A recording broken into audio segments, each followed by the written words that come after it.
এইখানে দেখেন রমজান মাসের খেজুর, অনেক খেজুর, এই যে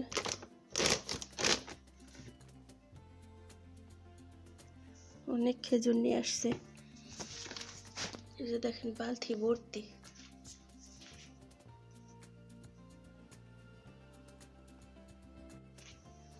তো এইখান থেকে কিছু খেজুর আমি মুরব্বী আন্টিদের বাসার জন্য দিব।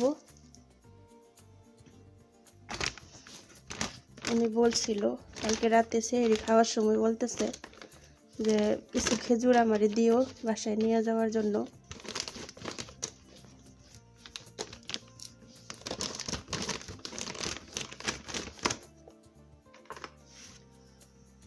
অনেক খেজুর, এগুলো তো কে খাবে, তার জন্য আরো দিয়ে দেই।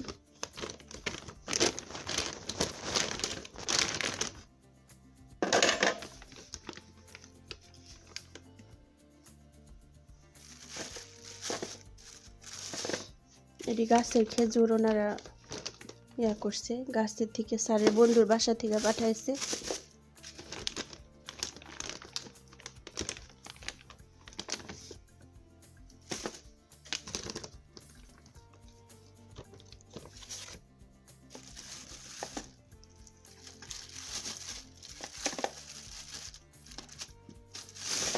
এটা বড়ি।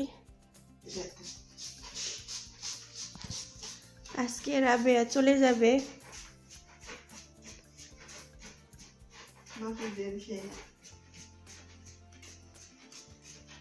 ওরে বলতেছি আজ করতে গেছিল, আমি বললাম যে না, অন্য কাজ করা দরকার নেই, যেহেতু তুমি চলে যাবে, কালকে অনেক কাজ করছি, তাহলে আজকে তুমি করো, কটা পেঁয়াজ কেটে দাও আমারে, বাকি কাজগুলো আমি করতেছি।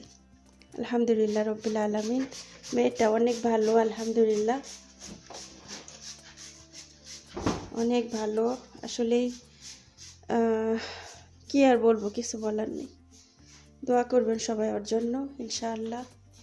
এগুলো এখন আমি ধুইব, পরে বললাম ধোয়ার দরকার নেই।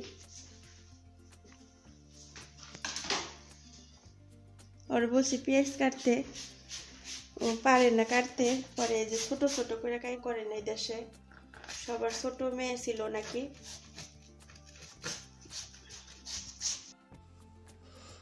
আর এইদিকে আমি চলে আসলাম রান্নাবাড়ি করার জন্য। তো আসসালামু আলাইকুম প্রিয় ভাই বোনের, আমার আঙ্কেল আন্টিরা সবাই কেমন আছেন?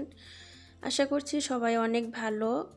তো আশা করি সবাই আমার পুরো ভিডিওটা দেখবেন ইনশাআল্লাহ। তো সবাইকে রিকোয়েস্ট করব, যারা আমার চ্যানেলে নতুন আছেন প্লিজ আমার চ্যানেলটা সাবস্ক্রাইব করবেন, ভালো লাগলে লাইক করবেন, অবশ্যই একটি কমেন্ট করবেন। তো এদিকে আমি রান্না করতেছি শুধু আমার জন্য, অল্প একটু মাংস দিয়ে পাতাকপি দিয়ে রান্না করতেছিলাম।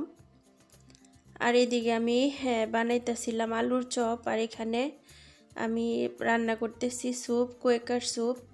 তো কোয়েকার স্যুপটা কিন্তু ওনারা সব সময় খায়, প্রতিদিনই খায় রোজার মধ্যে, কারণ এটা নাকি শরীরের জন্য অনেক পুষ্টিকর। মাশাআল্লাহ তাবারাকাল্লাহ। আর এখানে চেষ্টা করতেছিলাম আলুর চপ বানাতে, আসলে অনেক বছর হয়ে গেছে বানাই না ওইভাবে। তো আর বাহিরের সব কিছু কিন্তু বাংলাদেশের মতো হয় না, যতই চেষ্টা করি ওইভাবে হয় না। আর আমি লং টাইম আলুর চপ বানানো প্রায় বলার পথে গেছি গা, কারণ এখানে বানানো হয় না, মানে আপনি তো জানেনই যে লং টাইম আমি বাহিরে থাকি, এখানে একদমই এখন মানে ওরকমভাবে বানানোর অভ্যাস নেই। তারপরেও চেষ্টা করছি, বাট সময়ের অভাবে এত বড় বড় হয়েছে। দেখি ইনশাআল্লাহ আবার ট্রাই করব। তো মেয়েরা আলু দিয়ে যে কোনো কিছু খেতে অনেক পছন্দ করে, আর আমিও মেয়েদের জন্য বেশিরভাগ বানাইছি। আর আজকে সবাই বাহিরে চলে গেছে, শুধু মেয়েরা আছে, আমি আছি, আর হচ্ছে রাবেয়া আছে, আর মানে ওদেরকে নিয়ে আমাদের ইফতার। তো এই যে আমি আলুর চপগুলো বানিয়ে নিলাম। তো আজকে বেশি একটা রান্নাবাড়ি শেয়ার করব না আপনাদের সাথে, কারণ আজকে ওনারা বাসায় নেই, আজকে আমার রাবিয়ার অনেক কাজ, তো কাজ করতে হবে ইনশাআল্লাহ। এখন ইফতার করে তারপরে চলে যাব ডাইরেক্টলি কাজে, ইনশাআল্লাহ সাথেই থাকুন। এইখানে আমি আর রাবেয়া চলে আসলাম তো এসেই রাবেয়ার পিছনে তো আমি একটু দাঁড়ালাম। ও গেছে নিচে আনতে, ওড়না আনতে গেছে। তো বুঝছে যে আমি ভিডিও করতেছিলাম। তখন আমি বললাম যে রাবেয়া তুমি ওড়না পরে আসো, আমি ভিডিও করতেছি। তো ওকে আর ভিডিওর সামনে আনলাম না, আসলে রমজান মাস যেহেতু আমি চাই না যে আরেকজনকে এইভাবে ভিডিওতে আনার জন্য। আর ও তো এমনিতে অনেকটা সোজা সরল একটা মেয়ে। তো যাই হোক, আলহামদুলিল্লাহ রব্বিল আলামিন দোতলায় চলে আসলাম। দোতলায় এসে সর্বপ্রথম আমি বাড়ি কাজগুলো আমি যতটুকু পারতেছি ঠিক ততটুকু করতেছি। মানে আমার বাসার কাজ আমারই তো করতে হবে। তো রাবেয়াও আমাকে কাজে হেল্প করবে। আসলে আজকে কয়দিন হয়ে গেছে আমাদের কাজের চাপ অনেক বেশি। তারপরেও কি করব, যেহেতু ওনাদের বাড়ি, ওনারা রাবেয়াকে একটা অর্ডার দিতেছে, রাবেয়া তুমি এই কাজটা করো। আমি তো না করতে পারি না যে রাবেয়া তুমি কইরো না কাজটা, কারণ ওনাদের বাড়িঘর, তারপর ওনাদের একটা অন্যরকম একটা আমি কখনোই না করতে পারি না। কিন্তু আমার খারাপ লাগতেছে যে না এভাবে ওকে কাজটা দেওয়ার, মানে স্যাম্পল, তারপরেও লাগতেছে। আর ও একদমই নতুন, আমার অনেক মায়া লাগতেছে, বাট কিচ্ছু করার নেই। সবাই দোয়া করবেন আল্লাহ যেন ওকে অনেক ভালো রাখে, আল্লাহ যেন ওর লাইফে অনেক সুন্দর করে ওর লাইফটা, ইনশাআল্লাহ আল্লাহ যেন আমাদের মতো লং টাইম ওকে বিদেশে না রাখে। ওর ছোট্ট একটা বেবি আছে, ছেলে বেবি, মাশাআল্লাহ তাবারাকাল্লাহ। ওর হাজব্যান্ড, অনেকে বলবেন যে অনেকে কমেন্ট করছেন যে আপু রাবেয়াকে, রাবেয়া হচ্ছে মুরব্বী আন্টিদের বাসায় নতুন মেয়ে, আর ওর দেশের বাড়ি হচ্ছে তিওপ্রিয়া, ওই আফ্রিকার কাছাকাছি ওই দেশের। ওইভাবে জিরাইতে পারি নাই, এই যে এগুলো সব আয়রন করতে হইব আমার, এগুলা সব। আবার এই যেখানে কাপড় ধুয়ে গেছে, মেশিন ভর্তি কাপড়, এগুলা শুকা দিমু। আর দোতলায় এমন কোনো জিনিস নাই যে অপরিষ্কার, সব কিছু নোংরা হয়ে রয়েছে একদম। ঘরের বেডরুম থেকে শুরু করে এই যে কাপড় দেখেন, এক বাস্কেট এখানে আছে, আরও 2 বাস্কেট ওইখানে আছে। তো যাই হোক, কাজ করি, আপনাদের সাথে দেখাই যে আসলেই আরবির ঘরে মেয়েরা কেমন আছে, কি অবস্থায়, সবার তো বিশ্বাস হয় না। তো যাই হোক, সবাই দোয়া করবেন, সবার সাথে শেয়ার করার মানে হচ্ছে সবাই আমাদেরকে একটু ভালো নজরে দেখবেন, সবাই দোয়া করবেন, এটুকুই। তো আমি ফার্নিচার মুছে তারপর অনেক কাজকর্ম করলাম, করার পর আমি শুধু ওকে বললাম, দেখায় দিতেছিলাম যে রাবেয়া তুমি এটা করো এটা করো, আর দেখাই দিতেছিলাম। রাবেয়াও অনেক শান্তশিষ্ট একটি মেয়ে, মাশাআল্লাহ তাবারাকাল্লাহ। ওকে যে কোনো কাজ দিতেছি করতেছে না, কোনো শব্দ নেই, ক্লান্ত হয়ে যাচ্ছে তারপরে শব্দ নেই, কিন্তু আমি ওকে ওইভাবে করতে দিচ্ছি না, কারণ আমার মায়া লাগতেছে। তো যাই হোক, আলহামদুলিল্লাহ।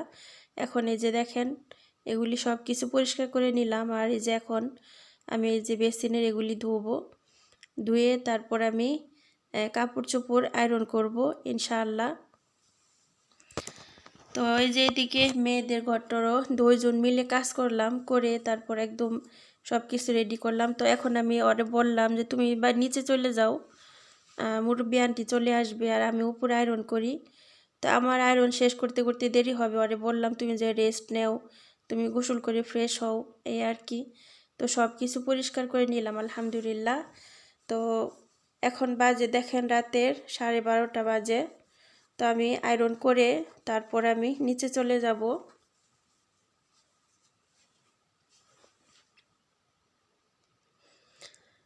এই তো দেখেন, আপনাদের সাথে ওইভাবে শেয়ার করি নাই। এই যে স্যারের যে কিছু পাঞ্জাবি ছিল, 10টার মতো পাঞ্জাবি ছিল, আমি বলছিলাম 7-8টা, কিন্তু আরও বেশি। সবগুলো আমি সবগুলো আয়রন করা শেষ, আলহামদুলিল্লাহি রব্বিল আলামিন। এখন বাজে রাতের 2:30টার মতো বাজে। তো এখন আমি নিচে চলে যাব। তো মাই ফ্যামিলি ফ্রেন্ডস, আজকের ব্লগটা আপনাদের সবার কাছে কেমন লাগলো, ইনশাআল্লাহ যদি ভালো লাগে অবশ্যই কমেন্টে জানাবেন, আর ভিডিওতে একটি লাইক করবেন। সবার জন্য অনেক দোয়া শুভকামনা রইল। আল্লাহ হাফেজ, আসসালামু আলাইকুম।